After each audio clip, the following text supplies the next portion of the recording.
Good morning, welcome back to my channel. আশা করি তোমরা সবাই ভালো আছো, আমিও ভালো আছি। তো এখন যাচ্ছি হচ্ছে আমি আর সুদীপ মায়াপুর। তো চলো সঙ্গে থাকো, দেখতে থাকো। দুজনে রেডি হয়ে সকাল সকাল বেরিয়ে গেছি। চলো যতটা যা হবে তোমাদের সাথে শেয়ার করব। ওই যে দেখো ওখানে সবাই দাঁড়িয়ে আছে, মা, সেজো মা, ঠাকুমা।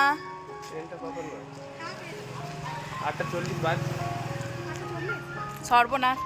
তো ওই দিন রবিবার ছিল, ট্রেন ব্লক ছিল, কিন্তু নবদ্বীপ পর্যন্ত ট্রেনটা চলছিল আর কি, ব্যান্ডেল লোকাল বলো, হাওড়া লোকাল বলো। তো ভাগ্যিস মানে নবদ্বীপ পর্যন্ত ট্রেনটা চলছিল, না হলে আজকে আমাদের যাওয়াটা ক্যান্সেলই হয়ে যেত। তো ভেবেছিলাম শনিবার দিন ও এলে একেবারে ডাইরেক্ট মায়াপুর চলে যাব, কিন্তু ও তো শনিবার আসতে পারলো না, মানে ছুটি পেলো না। শনিবারের অনেকটা রাতে ঢুকেছে, সেটা তোমরা দেখেছো। তো ট্রেনটাও না অনেকটা লেট করেই ঢুকলো, আর স্টেশনে সেই করতে অনেকটাই ভিড় হয়ে গেছিলো। তো এই প্রথমবার শুধু মায়াপুর যাচ্ছে, আর আমি তো অনেকবারই ঘুরেছি, তো বলতে পারো ও আমার ভরসাতেই মায়াপুর যাচ্ছে এক কথায়। তো এখন না একটুখানি গরম গরম পড়ে গেছে, তো আমি শুধু মাথায় ঢাকা দেওয়ার জন্য স্টোলটাই নিয়েছিলাম, সোয়েটার আর নিয়ে নিই। তো নবদ্বীপে বিষ্ণুপ্রিয়া স্টেশনে নেমে টোটো করে ঘাট পর্যন্ত চলে এসেছি। দুজনার 15 টাকা করে টোটো ভাড়া নিল। তো আমরা তো নবদ্বীপে নেমে পড়েছি, এবার বিষ্ণুপ্রিয়া নেমে পড়েছি, এবার ফেরিঘাটে যাব। টোটোয় করে অর্ধেক রাস্তা চলে এসেছি। তো এটিএমে একটুখানি দাঁড়ালাম, ওর কাজ আছে, এবার যাব। তো চলো গিয়ে লঞ্চের টিকিটটাকে কেটে নিই। তো ক টাকা করে টিকিটের ভাড়া সেটাও আমি তোমাদের সাথে শেয়ার করব। তো আমাদের জায়গা থেকে স্টেশন পর্যন্ত, মানে বিষ্ণুপ্রিয়া স্টেশন পর্যন্ত হচ্ছে যে 10 টাকা করে, তারপর টোটোয় নিল 15 টাকা। তো টোটাল এখন আপাতত তো 25 টাকা হয়েছে। তো লঞ্চে চলো কত ভাড়া নিচ্ছে তোমাদের সাথে শেয়ার করবো। 10 টাকা করে। তো নদীতে কুয়াশার রেসটা এখনও কাটেনি, তো দূরের ভিউগুলো এখনও পরিষ্কারভাবে দেখা যাচ্ছে না। তো যাই হোক, লঞ্চে উঠে পড়লাম। প্রচণ্ড ভিড় ছিল, অগত্যা মানে দুজনকে দাঁড়াতেই হলো। তবুও লঞ্চে উঠে মানে বসে বা দাঁড়িয়ে যেভাবেই হোক না কেন, মায়াপুরের যাত্রাটা কিন্তু অনেকটাই মনোরম। তো ওকে আমি দেখানোর চেষ্টা করছিলাম যে দুটো মানে নদীর দেখো মিলনস্থল আর কি, ভাগীরথী আর গঙ্গা। তো প্রথমে তো বাসে চেপেছিলাম, ও বললো বাসে যাবো না, তো সেই জন্য টোটোতে চেপেছি। তো টোটোতে 10 টাকা করে ভাড়া। তো চলো ডাইরেক্ট মন্দিরে যাওয়া যাক, তারপর সেখানে নেমে তোমাদের সাথে আবার কথা বলছি। তো লঞ্চে টিকিট নিয়েছে 10 টাকা। কতটা জ্যাম লেগেছে সেটা দেখতেই পাচ্ছ। আর এখন মায়াপুর বলো বা নবদ্বীপ বলো, এখন অনেক হোটেল আর লজ হয়েছে। তো বাইরে থেকে মানে যারা অনেক দূর থেকে আসে, তো তাদের জন্য এখানে থাকা খাওয়ার সুব্যবস্থা রয়েছে। মন্দিরে ভোগ প্রসাদ, সাথে হোটেল লজে থাকলে সেখানেও তো খাওয়া দাওয়া থাকেই। তো আমাদের এরকম কোনো দিনই থাকতে হয়নি। তো প্রথমেই গিয়ে আগে টিকিটটা কাটলাম। তো গদা ভবনের ভোগ প্রসাদের মূল্য তোমরা দেখতে পাচ্ছ, আর কী কী ভোগ প্রসাদ পাবে সেটাও দেখতে পাচ্ছ। আর দেখো এখনও বড় মন্দিরটার কাজ চলছে, যেটা হতে চলেছে মায়াপুরের ইস্কন মন্দির। তো আগে যেটাকে আমরা ইস্কন মন্দির বলতাম, সেটাকে তো এখন ইস্কন মন্দির বলছে না, এই যে এই মন্দিরটাকে। তো মায়াপুরে আসলে সত্যি মনটা খুব ভালো হয়ে যায়, আমার দারুণ লাগে মায়াপুর জায়গাটা। আর সত্যি বলতে বাড়ির কাছাকাছি একদম মানে এত বড় জায়গা আর এত সুন্দর জায়গা আমাদের রয়েছে, সেই জন্যই আরও বেশি ভালো লাগে, আরও মন চায় যে আরও বেশি করে এখানে আসি। তো এক জায়গায় দাঁড়িয়ে ও সোয়েটারটা খুলে নিল, আর আমিও চুলটুল ভালো করে একটু আঁচড়ে নিলাম। তো চলো এখন যাওয়া যাক মন্দিরের দিকে। তো এই দিক থেকে তো আমরা সবটাই দেখতে পাচ্ছি, আর এখানকার ভিউটা অসম্ভব সুন্দর। তো তোমরা যারা মায়াপুর আসোনি, তো ইমিডিয়েটলি মায়াপুরটা ভিজিট করতে পারো, খুব সুন্দর জায়গা। তোমার কেমন লাগছে মায়াপুর?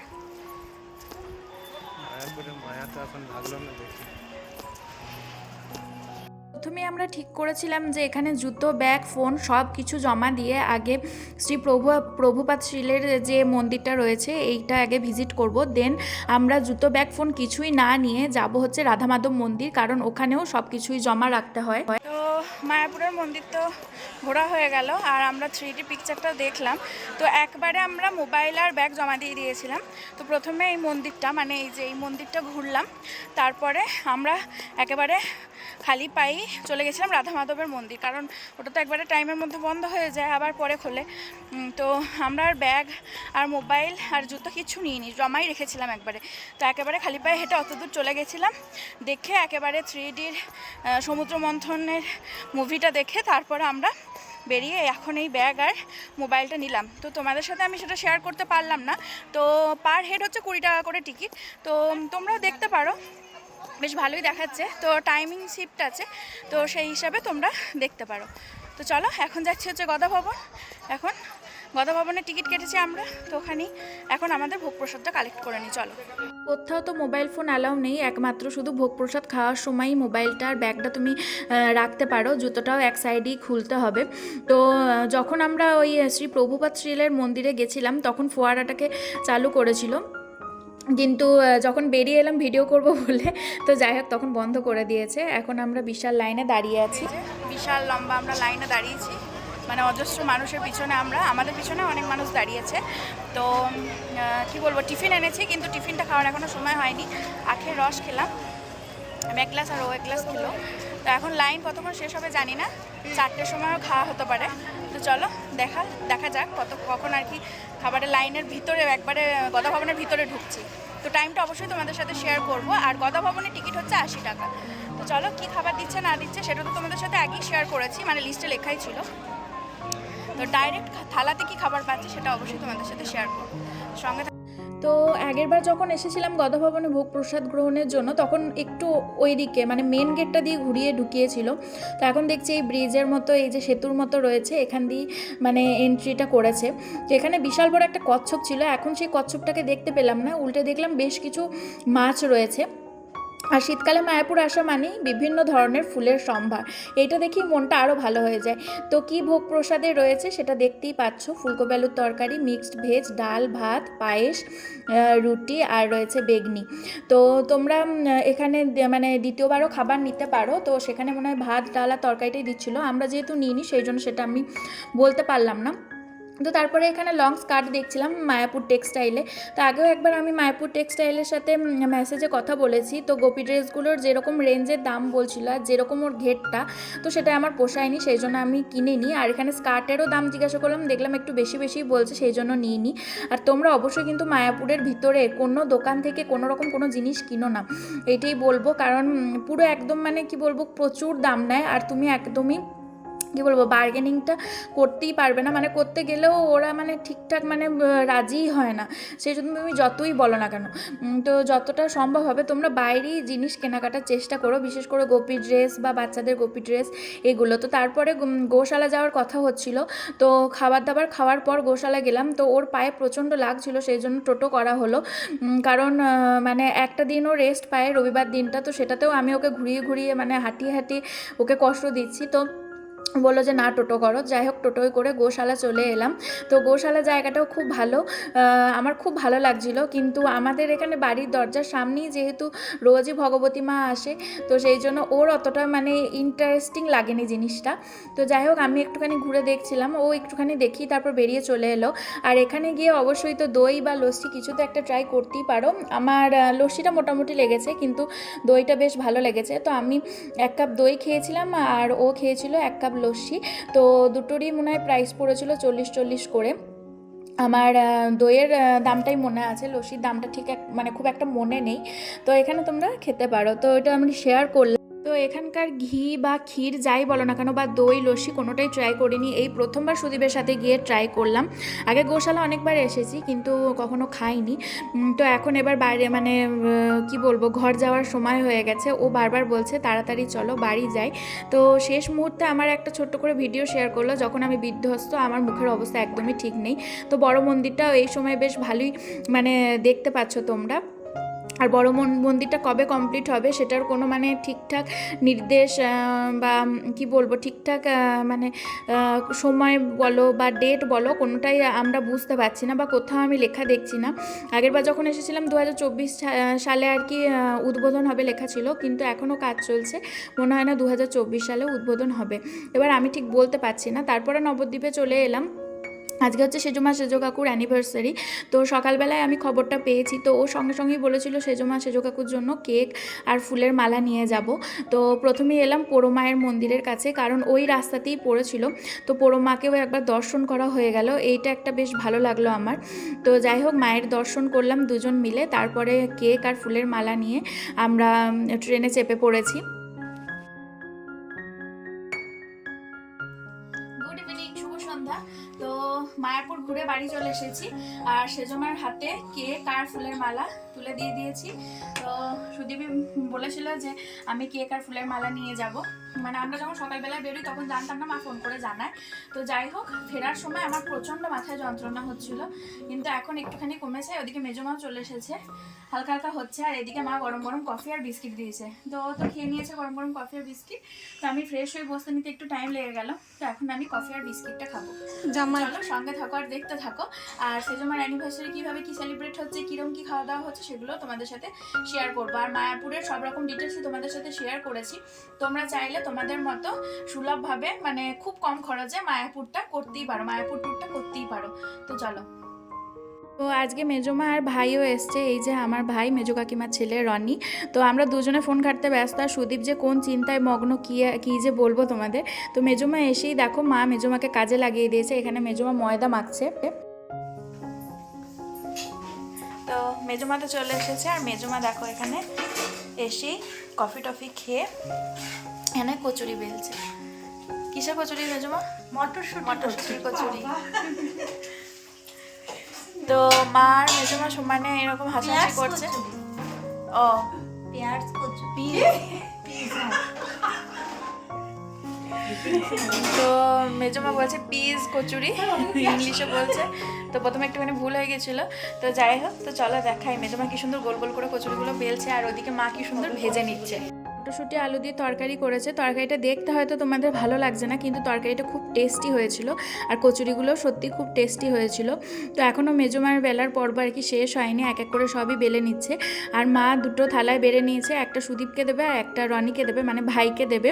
তো ওদের দেওয়ার পর আমাকে দিতে আসছিলো। তো আমি প্রথমে খাবো না করছিলাম, কিন্তু গরম গরম কড়াইশুঁটির কচুরি দেখে বিশ্বাস করো লোভ সামলাতে পারলাম না। আর সুদীপ আসার সময় বর্ধমান থেকে খুব সুন্দর একটা মিষ্টি এনেছিল, দেখে মনে হবে যে ময়দা টাইপের বা ছাঁচ টাইপের মিষ্টিটা, কিন্তু খেতে দারুণ টেস্টি ছিল। তো এই যে আমি দেখো এখানে প্লেটে নিয়ে নিয়েছি। তো মিষ্টিটা না অর্ধেকটা আমার খাওয়া হয়ে গেছে, ফুলের মতো দেখতে ছিল।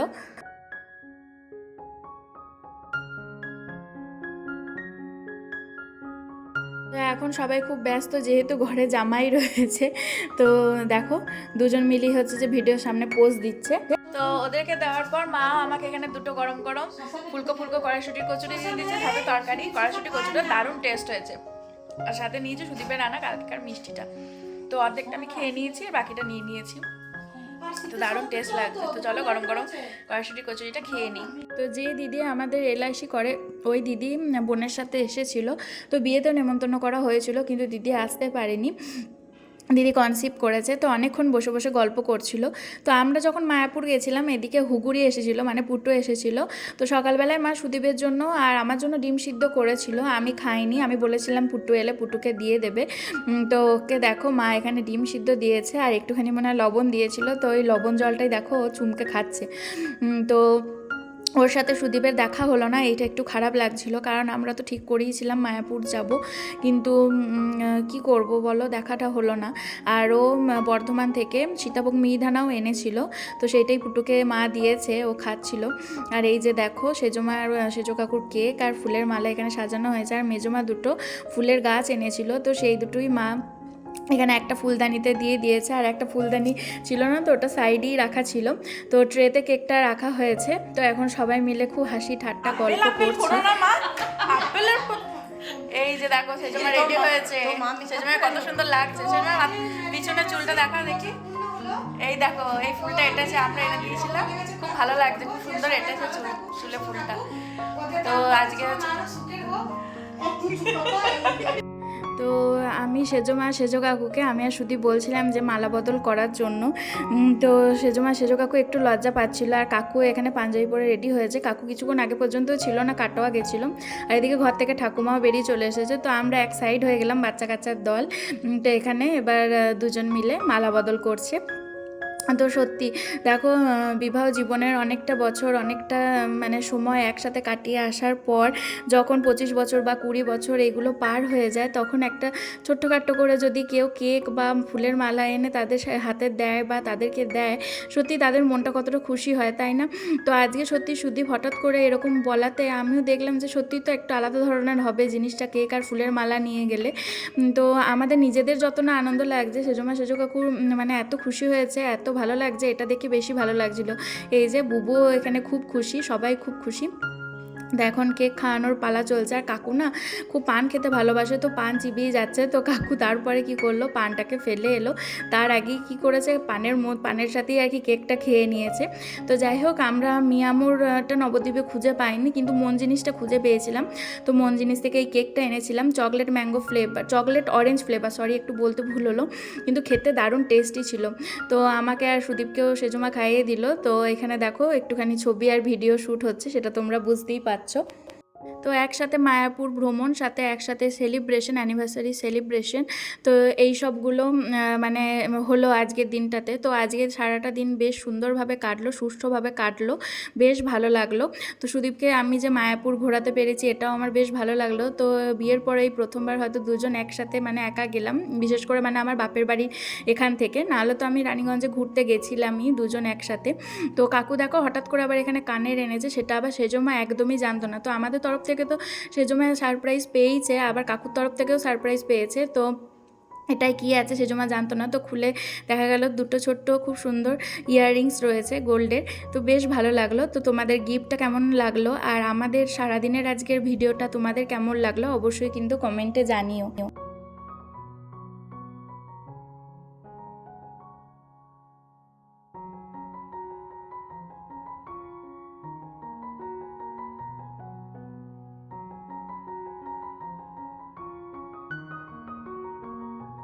তো এখানে কেকের সাথে সাথে মিষ্টি ছিল বিভিন্ন রকমের। তো আমি মানাই করছিলাম মিষ্টি না দেওয়ার জন্য। তো আমরা শুধু কেক আর একটা করে মিষ্টি খেয়েছি। তারপরে সেজমা হচ্ছে খাসির মাংস, ভাত আর চাটনি আর বেগুন ভাজা রান্না করেছিল, আর আমার মা রান্না করেছিল চিকেন কষা। তো সেটা দিয়েই রাতের ডিনারটা সবাই মিলে একসাথে বসে করে নিলাম। তো সুদীপ জামাই মানুষ বলে ওকে কাঁসা থালাতে দেওয়া হয়েছে, আর আমরা সব পাতায় নিয়ে নিয়েছিলাম, নাহলে অনেক বাসন হয়ে যেত। তো সেজমার খাসির মাংসটাও দারুণ হয়েছিল, চাটনিটাও হেভি হয়েছিল, আর মায়ের চিকেন কষাটাও দারুণ হয়েছিল। তো এইসব দিয়ে সবাই মিলে জম্পেস লাঞ্চটা একসাথে সেরে নিলাম। আর এখানে এখনকার মতো ভিডিওটাকে এন্ড করছি। তোমরা সবাই ভালো থেকো, সুস্থ থেকো, দেখা হবে একটা নতুন ভিডিওতে, নতুন ব্লগে। ততক্ষণের জন্য বাই বাই।